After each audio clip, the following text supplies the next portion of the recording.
সুপ্রিয় অষ্টম শ্রেণীর শিক্ষার্থী বন্ধুরা, তোমাদের জুনিয়র বৃত্তি পরীক্ষা অর্থাৎ অষ্টম শ্রেণীতে যে বৃত্তি পরীক্ষা অনুষ্ঠিত হবে তার বিষয়ভিত্তিক নম্বর বিভাজন আজ 14 সেপ্টেম্বর 2025 প্রকাশিত হয়েছে। তো চলো দেখে নেওয়া যাক তোমাদের সেই নম্বর বিভাজনটি। তো তোমাদের পরীক্ষা হবে বাংলা, ইংরেজি, গণিত, বিজ্ঞান এবং বাংলাদেশ ও বিশ্ব পরিচয় বিষয়ে মোট 400 নম্বরে। বাংলায় নম্বর থাকবে 100, ইংরেজিতে 100, গণিতে 100, বিজ্ঞানে 50 এবং বাংলাদেশ ও বিশ্ব পরিচয় 50। প্রত্যেকটা পরীক্ষার সময় থাকবে 3 ঘন্টা করে। তো এই ছিল তোমাদের 400 নম্বরের পরীক্ষার সূচি। এখন দেখো কোন বিষয়ে কিভাবে প্রশ্ন আসবে সেগুলো চলো দেখে নেওয়া যাক। তো প্রথমে দেখো তোমাদের বাংলা বিষয়ে যেটা, তো বাংলা বিষয়ে 100 নম্বর, যে বহুনির্বাচনী প্রশ্নের জন্য থাকবে 20 নম্বর, সৃজনশীল প্রশ্নের জন্য থাকবে 40 নম্বর, বর্ণনামূলক প্রশ্নের জন্য 10 নম্বর, নির্মিত অংশের জন্য 30 নম্বর বরাদ্দ থাকবে। সকল প্রশ্নের উত্তর দিতে হবে। তো গদ্য অংশ থেকে 5টি, কবিতা অংশ থেকে 5টি, ব্যাকরণ থেকে 10টি করে মোট 20টি প্রশ্ন থাকবে। অর্থাৎ যে বহু নির্বাচনে 20টি টিক চিহ্ন আসবে এমসিকিউ, সেখান থেকে তোমাকে গল্পগুলো থেকে 5টা, কবিতার মধ্যে থেকে 5টা এবং যে বাংলা দ্বিতীয় পত্রের ব্যাকরণ রয়েছে তোমার বোর্ড ব্যাকরণ, সেখান থেকে 10টি, এই সর্বমোট 20টি এমসিকিউ থাকবে। এবং সৃজনশীল প্রশ্ন গদ্য থেকে 2টা, কবিতা থেকে 2টা করে মোট 4টা প্রশ্ন থাকবে। আনন্দ পাঠ থেকে একটি বর্ণনামূলক প্রশ্ন থাকবে, যার মধ্যে 2টা অংশ থাকবে, ক অংশে 3 নম্বর, খ অংশের জন্য 7 নম্বর, এই মোট 10 নম্বর। এবং নির্মিত অংশে পত্র রচনা লিখন থাকবে একটি 5 নম্বর 5 মার্ক, সারাংশ বা সারমর্ম 5 মার্ক এবং ভাব সম্প্রসারণে 5 নম্বর, এবং প্রবন্ধ রচনা 2টি থেকে একটি 15 নম্বর। তো সরি, পত্র রচনায় 5 নম্বর, সারাংশ বা সারমর্মে 5, ভাব সম্প্রসারণে 5 এবং প্রবন্ধ রচনায় থাকবে 15, এই মোট 30 নম্বর লিখিত অংশ বাংলা দ্বিতীয় পত্রের। এই ছিল তোমাদের 100 নম্বরের বাংলা। এবার চলো দেখে নেওয়া যাক ইংরেজি। ইংরেজি রিডিং পার্টে 40 মার্ক রয়েছে, যেখান থেকে সিন প্যাসেজ থেকে থাকবে এমসিকিউ 5 নম্বর, অ্যান্সার কোশ্চেন প্রশ্নের উত্তর লেখা, 4টি প্রশ্নের উত্তর লিখতে হবে, প্রত্যেকটি প্রশ্নে 2 নম্বর করে মোট 8 নম্বর।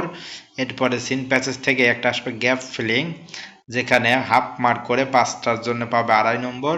এবং ভোকাবুলারি সিনোনিম এবং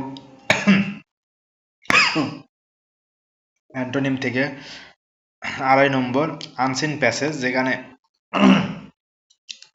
ইনফরমেশন ট্রান্সফার থেকে থাকবে অথবা ট্রু ফলস থাকবে, 2 রকমের প্রশ্ন থাকতে পারে, হয় ইনফরমেশন ট্রান্সফার অথবা ট্রু আর ফলস নির্ণয় 5 নম্বর। রাইটিং সামারি, আনসিন প্যাসেজের সামারি লিখন 5 নম্বর। এবং 7 নম্বর থাকবে ম্যাচিং, যেখানে 4টি বাক্য ম্যাচিং করে লিখতে হবে, 4 নম্বর। এবং কবিতা, answer question from poem in English for today any 4 out of 7, মানে তোমার বই থেকে একটা কবিতা দেয়া থাকবে, যেখানে 7টার মধ্যে থেকে 4টা প্রশ্নের উত্তর দিতে হবে, প্রত্যেকটি প্রশ্নের জন্য 2 নম্বর করে বরাদ্দ, তুমি মোট 8 নম্বর পাবে। এবং পার্ট বি রয়েছে গ্রামার, গ্রামারের মধ্যে রয়েছে 9 নম্বরে গ্যাপ ফিলিং উইথ ক্লোজ অথবা without close, parts of speech, use of article, preposition. তোমাকে পার্টস অফ স্পিচ, আর্টিকেল এবং প্রিপোজিশন মিলায়ে মোট 10টা গ্যাপ থাকবে। এটা উপরে বক্সের মধ্যে ক্লু দেওয়াও থাকতে পারে অথবা নাও দেয়া থাকতে পারে, তাহলে উইদাউট ক্লু অথবা উইথ ক্লুজ হিসেবে আসতে পারে। এরপরে সাবস্টিটিউশন টেবিল, অর্থাৎ টেবিলের মধ্যে থেকে বাক্য তৈরি করা, অর্থাৎ matching 5 number. Right form of verb দিয়ে থাকবে 10টা শূন্যস্থান, যেখানে হাফ মার্ক করে 5 নম্বর। চেঞ্জিং সেন্টেন্স থাকবে তোমাদের 10 নম্বর, যেখানে থাকবে tense, affirmative, negative, assertive, interrogative, objective, imperative এবং এক্সক্লামেটরি সেন্টেন্স। এখানে 10 নম্বর, সবচাইতে বেশি নম্বর কিন্তু এই চেঞ্জিং সেন্টেন্সে। তো টেনশনের কারণে চেঞ্জিং সেন্টেন্সে বেশি নম্বর পাওয়ার খুবই সহজ, যদি নিয়ম অনুযায়ী প্র্যাকটিস করো। আমার ইউটিউব চ্যানেলে অবশ্যই যে ধারাবাহিকভাবে আগামীকাল থেকে ভিডিও পাবা, তো দেখতে থাকবা। তো এরপর দেখো পাংচুয়েশন ক্যাপিটালাইজেশন, যেখানে থাকবে 10টা গ্যাপ, হাফ মার্ক করে 5 মার্ক। সরি, এটা গ্যাপ থাকে না, এখানে তোমাদের ভুল থাকে, 10 জায়গায় ধরো ভুল থাকবে, এটা হাফ নম্বর করে 5 নম্বর। এরপরে পার্ট সি রাইটিং পার্ট, যেখানে 30 নম্বর। লেটার, ইমেইল, ফর্মাল অথবা ইনফর্মালে 8 নম্বর। কমপ্লিটিং স্টোরিজ অথবা ডায়লগ, গল্প লেখা অথবা ডায়লগ লেখায় 10 নম্বর। শর্ট কম্পোজিশন অর্থাৎ রচনা লেখার 12 নম্বর। এই ছিল তোমাদের ইংরেজি। তো এরপরে গণিত সৃজনশীল প্রশ্নের 50 নম্বর, সংক্ষিপ্ত উত্তর প্রশ্নের 20 নম্বর, বহু নির্বাচনী 30 নম্বর। সকল প্রশ্নের উত্তর দিতে হবে। পাটিগণিত অংশ থেকে 8 থেকে 10টি, বীজগণিত অংশ থেকে 10 থেকে 8টি, জ্যামিতি অংশ থেকে 6 থেকে 7টি, তথ্য উপাত্ত থেকে 3 থেকে 4টি করে মোট 30টা বহু নির্বাচনী প্রশ্ন থাকবে। সংক্ষিপ্ত প্রশ্ন 10টি সংক্ষিপ্ত প্রশ্ন থাকবে 10-20 নম্বর। সৃজনশীল প্রশ্ন পাটিগণিত, বীজগণিত, জ্যামিতি, তথ্য উপাত্ত অংশ থেকে কমপক্ষে 1টি করে মোট 5টি সৃজনশীল প্রশ্ন থাকবে। তোমাকে 5 × 10 অর্থাৎ 50 নম্বর।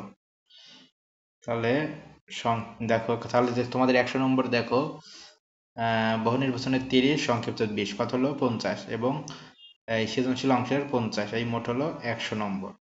এবার চলো দেখে নেওয়া যাক বিজ্ঞান বিষয় 50 নম্বর। বিজ্ঞান বিষয়ে বহু নির্বাচনী প্রশ্ন 10, সংক্ষিপ্ত প্রশ্ন 10 এবং সৃজনশীল 30।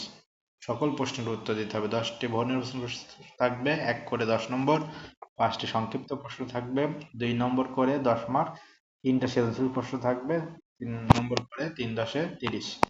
তো বিজ্ঞানের যেরকম মান বন্টন, ঠিক বাংলাদেশ ও বিশ্ব পরিচয় একই রকম। 10টি বহু নির্বাচনী প্রশ্ন, 5টি সংক্ষিপ্ত প্রশ্ন এবং 3টা সৃজনশীল প্রশ্ন। তো এই ছিল তোমাদের বাংলা, ইংরেজি, গণিত, সাধারণ বিজ্ঞান, বাংলাদেশ ও বিশ্ব পরিচয়ের বিস্তারিত মান বন্টন।